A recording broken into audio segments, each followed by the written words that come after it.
Film की शुरुआत Shawn नामक एक डेस्पेरेट पिता से होती है जो अमेरिकी बॉर्डर पार करके मैक्सिको चला जाता है।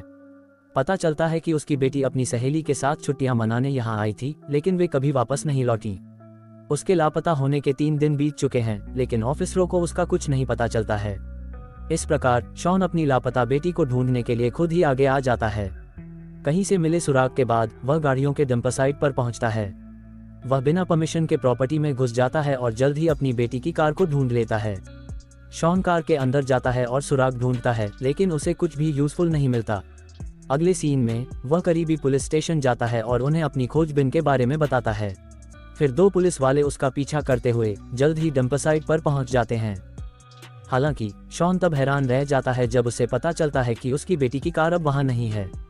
वह हताश होकर दावा करने की कोशिश करता है कि उसने उसे वही देखा था और यहाँ तक कि नंबर प्लेट भी बताता है, लेकिन हेक्टर नाम का एक पुलिस वाले को लगता है कि वह एक कहानी बना रहा है। इसके बाद शॉन को डंपर साइट छोड़ने के लिए कहा जाता है क्योंकि वह बिना किसी परमिट के वहां घुस आया था। बाद में वह बॉर्डर पार करता है और अपने फार्म में लौटता है, जहां उसका परिवार बेसब्री से उसका इंतजार कर रहा है। लेकिन जिस पल वह घर में एंटर करता है वे निराश हो जाते हैं। शॉन की सबसे बड़ी बेटी अपनी बहन की रक्षा न कर पाने के कारण खुद पर गुस्सा है। वह उसे दिलासा देने की कोशिश करता है, लेकिन वह बस अकेला रहना चाहती है। बाद में रात में शॉन अपनी पत्नी सुसान के साथ एक सेंसिबल बातचीत करता है। वह ज्यादा समझदारी दिखाते हुए उसे बोलती है कि यह उसकी गलती नहीं है।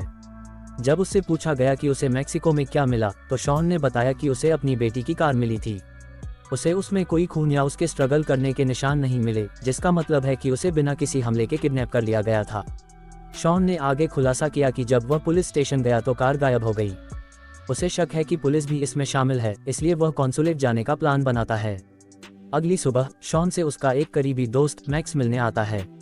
उनकी बातचीत से हमें पता चला कि दोनों व्यक्ति एक्स मिलिट्री पर्सनल हैं और शॉन टीम का कर्नल था। उन्हें बहुत खतरनाक मिशन सौंपे गए थे, जिनमें से ज्यादातर में अपराधियों का पूरी तरह सफाया करना था। मैक्स शॉन को उन अपराधियों को पकड़ने में उसकी मदद करने का ऑफर करता है जो इन सब के लिए जिम्मेदार हैं। वह ये भी बताता है कि वह उन्हें तब तक बेरहमी से प्रताड़ित करेगा जब तक कि उनकी सांसें बंद न हो जाएं। हालांकि शॉन को यह जरूरी नहीं लगता और वह इस सिचुएशन को जितना हो चुके शांति से सुलझाना चाहता है। बाद में वह दूसरी लापता लड़की के पिता के साथ कॉन्सुलेट के ऑफिस जाता है। कॉन्सुलेट ऑफिसर को पूरी सिचुएशन के बारे में बताया जाता है, लेकिन वह चौंकाने वाला सुझाव देता है कि दोनों अपनी बेटियों को भूल जाएं।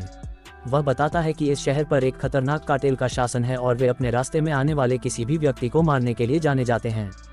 पिछले हफ्ते ही उन्होंने अपने बिजनेस में दखल देने के लिए लगभग 37 लोगों की हत्या कर दी। ऑफिसर ये भी बताता है कि 1 साल पहले यहाँ एक ईमानदार पुलिस ऑफिसर को नियुक्त किया गया था और उसने कार्टेल की प्रॉब्लम्स को सुलझाने की कोशिश की थी। लेकिन एक रात गैंग के कई सदस्य उसके घर में घुस आए और उसे और उसके पूरे परिवार को गोलियों से भून दिया। तब से पूरा पुलिस स्टेशन कार्टेल के लिए काम करता है और कोई भी उनके खिलाफ जाने की हिम्मत नहीं करता। ये सब सुनकर दोनों पिता परेशान हो जाते हैं। वे पूछते हैं कि उनकी बेटियों को क्यों निशाना बनाया गया, जिस पर कॉन्सुलेट ऑफिसर बताता है कि कार्टेल ह्यूमन ट्रैफिकिंग के लिए भी बदनाम है। फिर वह माफी मांगता है और कहता है कि वह इस सब में कुछ नहीं कर सकता। यह महसूस करते हुए कि कोई भी मदद करने वाला नहीं है, शॉन मीडिया को बुलाता है और लाइव टीवी पर पूरी सिचुएशन बताता है। वह अपनी बेटी को भी धैर्य रखने के लिए कहता है और उससे उसे जल्द ही बचाने का वादा करता है। इस खबर को दुनिया भर में लाखों लोग देखते हैं, जिसमें कार्टेल गिरोह का लीडर विक्टर गार्जा भी शामिल है। वह थोड़ी खोजबीन करता है और पता चलता है कि शॉन एक एक्स मिलिट्री मैन है जिसने अपनी बहादुरी के लिए कई मेडल प्राप्त किए हैं। विक्टर को डर है कि शॉन जल्द ही उनके पीछे पड़ जाएगा, इसलिए वह कार्यवाही करने का फैसला करता है। वह अमेरिकी लड़कियों के किडनैप के लिए जिम्मेदार 2 लोगों को जबरन बुलाता है। वे कोई और नहीं बल्कि हेक्टर और उसके साथी हैं। विक्टर उन्हें उनके मिशन में विफल होने के लिए डांटता है क्योंकि उन्होंने गलत टारगेट को किडनैप किया है। सजा के तौर पर वह दूसरे पुलिस वाले को तुरंत गोली मारने का ऑर्डर देता है। हेक्टर को अभी के लिए बख्श दिया जाता है, लेकिन उसे शॉन का सिर लाने में उनकी मदद करनी होती है। फिर विक्टर अपने राइट हैंड अपने भाई कार्लोस को टेक्सास में कुछ भाड़े के सैनिकों को तैनात करने का ऑर्डर देता है। वह शॉन और उसके पूरे परिवार को 24 घंटे के भीतर मरवाना चाहता है। अगली सुबह कार्लोस के लीड में कार्टेल मेंबरों का एक बड़ा काफिला मैक्सिको से अमेरिका में एंटर करता है। वे भारी हथियारों से लैस दिखाई देते हैं, जो शॉन के परिवार को मारने के लिए एक्साइटेड हैं। उसी समय हम शॉन को अपने खेत में अपने स्नाइपर का इस्तेमाल करके लोमड़ियों का शिकार करते हुए देखते हैं। जैसे ही वह निशाना लगाने की कोशिश करता है, वह अचानक उसकी ओर आ रहे कार्टेल की गाड़ियों को देखता है। घबराकर वह जल्दी से घर के अंदर भागता है और अपनी पत्नी और बेटी को ऊपर छिपने को बोलता है। फिर शॉन दुश्मनों पर गोली चलाता है और उनमें से कुछ को मारने में कामयाब हो जाता है। दूसरी तरफ एक पुलिस वाला लंच करने वाला होता ही है कि उसे स्टेशन से कॉल आती है। उसे खेत की जांच करने के लिए कहा जाता है जहां से कई गोलियों की इन्फॉर्मेशन मिली है। घर पर कार्टेल के मेंबर दरवाजा तोड़ने में कामयाब हो जाते हैं, लेकिन जैसे ही कोई अंदर घुसता है शॉन उसे गोली मार देता है। फिर वह उनकी हरकतों पर नजर रखने के लिए फर्श पर प्लेटें तोड़ देता है। काम जल्दी न होने से निराश होकर कार्लोस अपने आदमियों को अलग अलग दिशाओं में जाने का ऑर्डर देता है। वह हेक्टर को भी ऊपर जाने और परिवार की तलाश करने के लिए मजबूर करता है, लेकिन यह एक बुरा फैसला साबित होता है क्योंकि अलग थलग पड़े लोग शॉन के लिए आसान शिकार बन जाते हैं।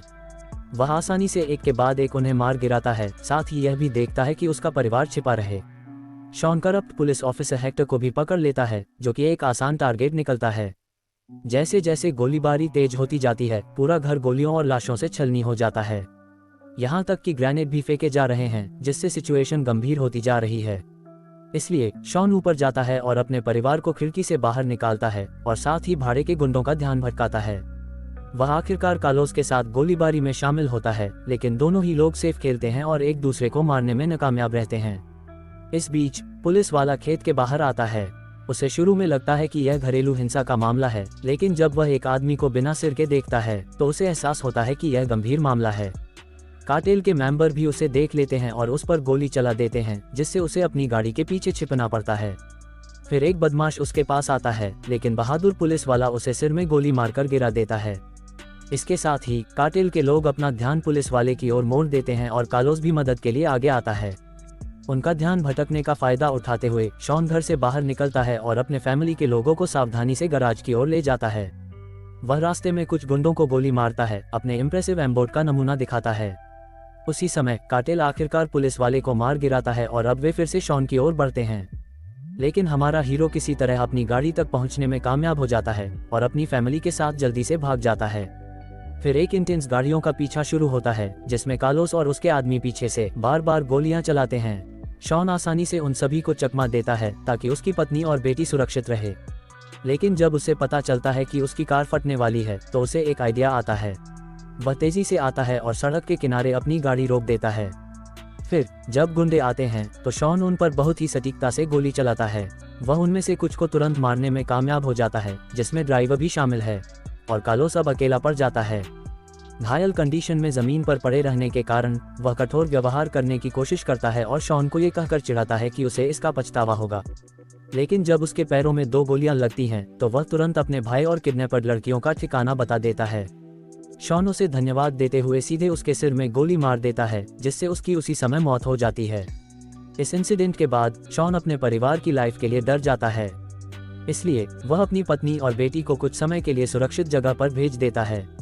फिर वह अपने सबसे अच्छे दोस्त मैक्स से कांटेक्ट करता है और मदद के लिए उसके पिछले ऑफर को एक्सेप्ट कर लेता है। मैक्स तुरंत पहुंच जाता है और ऐसा लगता है कि वह हाल ही में हुए एक्शन के थ्रिल से चूक गया है। शॉन से उल्टा, जो मामलों को शांतिपूर्वक हल करने की कोशिश करता है, मैक्स एक क्रूर हत्यारा है जो लोगों को टॉर्चर करने में बहुत मजा लेता है। भले ही वे मेक्सिको के सबसे बड़े अपराध सिंडिकेट के खिलाफ हैं, लेकिन वह एक्साइटेड लगता है।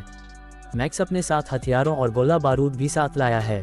उसने विक्टर के ठिकाने और उन गोदामों के बारे में भी कुछ रिसर्च किया है जहां वह किडनैप लड़कियों को रखता है।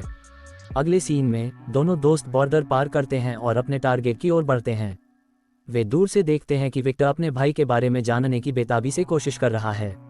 पता चलता है कि वह अभी भी इस बात से अनजान है कि कार्लोस न केवल मारा गया है, बल्कि उसने उसकी लोकेशन के बारे में भी बता दिया है। फिर बिना किसी और हलचल के दोनों अपने हथियार लेकर हवेली में घुस जाते हैं। अपने बेहतरीन फाइटिंग स्किल का इस्तेमाल करते हुए वे एक के बाद एक गार्ड को मार गिराने में सफल होते हैं।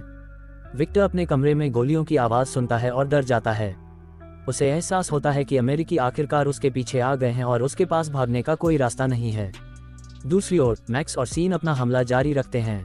वे बहुत ज्यादा ताकतवर लगते हैं और कोई भी गुंडा उन्हें छू नहीं पाता। यहाँ तक कि हेड ऑफ सिक्योरिटी, एक ताकतवर आदमी, एक तुच्छ लोमड़ी की तरह गोलियों से भून दिया जाता है। अंत में दोनों विक्टर के छिपे हुए कमरे तक पहुंचने में कामयाब हो जाते हैं। कार्टेल बॉस शुरू में सख्त होने की कोशिश करता है और साहपूर्वक दावा करता है कि उसके आदमी आ रहे हैं, लेकिन शॉन गुस्सा हो जाता है और उसे पिटने लगता है। साथ ही उसकी बेटी का ठिकाना उससे पूछता है। जब विक्टर शॉन की मार को और बर्दाश्त नहीं कर पाता तो वह उन्हें उस लोकेशन पर ले जाने के लिए सहमत हो जाता है। फिर तीनों एक गाड़ी में सवार हो जाते हैं और जल्द ही उस वेयरहाउस में पहुंच जाते हैं जहां लड़कियों को रखा जाता है। एक बार फिर मैक्स और शॉन को एनपीसी गार्ड को मारने में कोई परेशानी नहीं होती। फिर हमारा हीरो आखिरकार अपनी बेटी को ढूंढने में कामयाब हो जाता है और उनका इमोशनल रियूनियन होता है। उसकी दोस्त भी वहां मौजूद है, जिंदा और अच्छी हालत में। दूसरे गुंडों के आने से पहले शॉन जल्दी से लड़कियों को वहां से निकाल लेता है और वहां से चला जाता है। लेकिन मैक्स का काम अभी पूरा नहीं हुआ है। वह यहाँ एक काम के लिए आया था और वह उसे करने पर अड़ा हुआ है। अगली सुबह मैक्स एक मंदिर के पास पहुंचता है और विक्टर का कटा हुआ सिर वहां रख देता है। वह अपने किए से सेटिस्फाइड लगता है। इस बीच शॉन और उसका पूरा परिवार आखिरकार फिर से मिल जाता है और वापस अपने फार्म में पहुंच जाता है। अपनी बेटी के वापस घर की खुशी में वह अपनी दाढ़ी और मूंछें मुंडवाने का फैसला करता है।